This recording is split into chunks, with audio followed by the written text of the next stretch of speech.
बिस्मिल्लाहिर्रहमानिर्रहीम, अस्सलाम वालेकुम। काबिल बनो अकेडमी में खुश आमदीद और मैं हूं आपका टीचर गुलाम मुस्तफ़ा।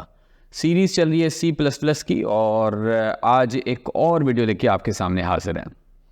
अच्छा जी, आज का जो टॉपिक है उसमें हम डिस्कस करने वाले हैं स्विच स्टेटमेंट के हवाले से थोड़ा सा डिटेल में, क्योंकि लास्ट लेक्चर में मैंने स्विच स्टेटमेंट को जो है वो कवर किया था, लेकिन बहुत ही कम चीज़ें कवर कर पाए थे। तो हमने सोचा कि क्यों ना इस टॉपिक के ऊपर जो है वो थोड़ा सा डिटेल में एक लेक्चर जो है वो बनाया जाए। तो जल्दी से चलते हैं अपनी वीडियो के पहले पार्ट यानी कि प्रेजेंटेशन की तरफ और डिस्कस करते हैं स्विच स्टेटमेंट को डिटेल में।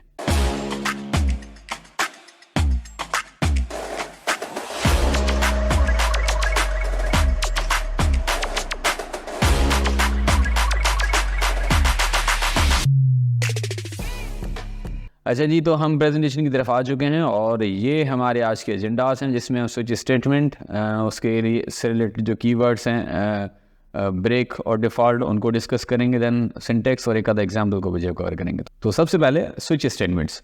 The switch statement provides a way to execute a specific block of code from multiple alternatives. आपके पास स्विच स्टेटमेंट के अंदर मल्टीपल कोड्स होते हैं, आपके पास अल्टरनेटिव्स मौजूद होते हैं और उसमें से एक मखसूस कोड जो है वो एग्जीक्यूट होना है। ये उसका सिंटेक्स है, बहुत ही सिंपल सा है। स्विच के साथ जो है वो हमें एक्सप्रेशन मेंशन करानी है और उसके बाद केसेस होंगे, केस ए, उसके बाद जो है वो कोड एग्जीक्यूट जो हमने कराना है। अगर सिचुएशन यानी कि हमारा केस ए जो है वो ट्रू हो जाए तो, और फिर उस कोड के बाद जो है वो फ़ौरन से हमने एक ब्रेक जो है वो कीवर्ड मेंशन करना है। फिर इसी तरह से रिपीट होगा जितने भी केसेस जो है वो हमने मेंशन कराने, केस ए, केस बी, केस सी, केस डी, जितने भी केसेस हम वहाँ पे मेंशन कराएंगे, सारा उसका सिंटेक्स ऐसा ही होगा। और फिर आखिर में जो है वो इन सब के बाद एक हमारा डिफ़ॉल्ट कीवर्ड इस्तेमाल होगा और उसके साथ भी जो है एक मखसूस कोड हम चाहेंगे। सिचुएशन ये होगी कि भाई अगर हमारे पास इतनी सारी कंडीशंस हैं या केसेस हैं और उनमें से कोई एक केस भी जो है वो ट्रू नहीं हो रहा या सेटिस्फाई नहीं हो रहा, तो फिर हमारा डिफ़ॉल्ट का जो कोड है वो एग्जीक्यूट होना चाहिए। उसके बाद है the break keyword. When C++ reaches a break keyword, it breaks out of the switch block.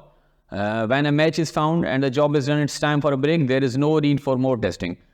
जब आपकी कंडीशन सेटिस्फाई हो जाती है तो उसके बाद जो है वो आगे का कोड एग्जीक्यूट नहीं होना चाहिए। तो इस कंडीशन में आपका जो ब्रेक कीवर्ड है उसका काम होता है और आपका कोड वहीं पे जो है वो टर्मिनेट हो जाता है।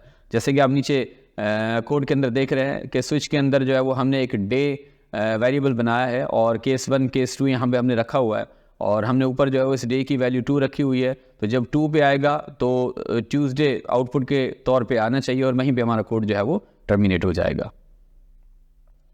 ब्रेक कीवर्ड के बाद बारी है द डिफ़ॉल्ट कीवर्ड की, और डिफ़ॉल्ट कीवर्ड हम इसलिए इस्तेमाल करते हैं कि जब हमारे पास कोड के अंदर मल्टीपल अल्टरनेटिव्स हों लेकिन उन अल्टरनेटिव्स में से कोई भी जो है वो केस हमारा सेटिस्फाई नहीं हुआ है, तो फिर हम चाहेंगे कि जो डिफ़ॉल्ट के साथ कोड हमारा वहाँ पे रखा गया है वो एग्जीक्यूट हो जाए।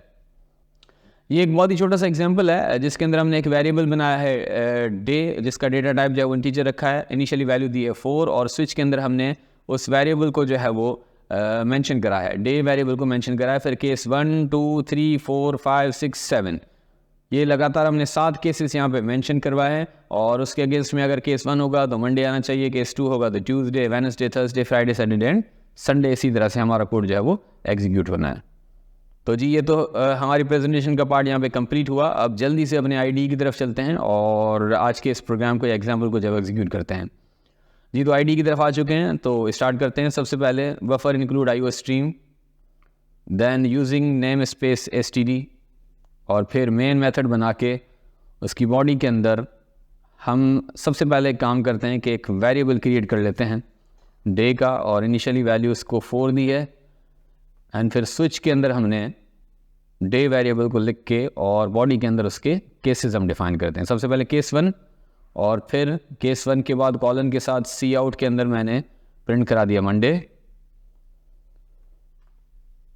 और फिर उसके नीचे जो है वो मैंने ब्रेक स्टेटमेंट को इस्तेमाल करते हुए या ब्रेक कीवर्ड को इस्तेमाल करते हुए अपने इस केस को जो है वो यहाँ पे टर्मिनेट किया। और इसी तरह से मैं सारे केसेस को जो है वो सबसे पहले यहाँ पे कॉपी करके और फिर उनके अंदर वैल्यूज़ जो है वो मैं चेंज कर लेता हूँ।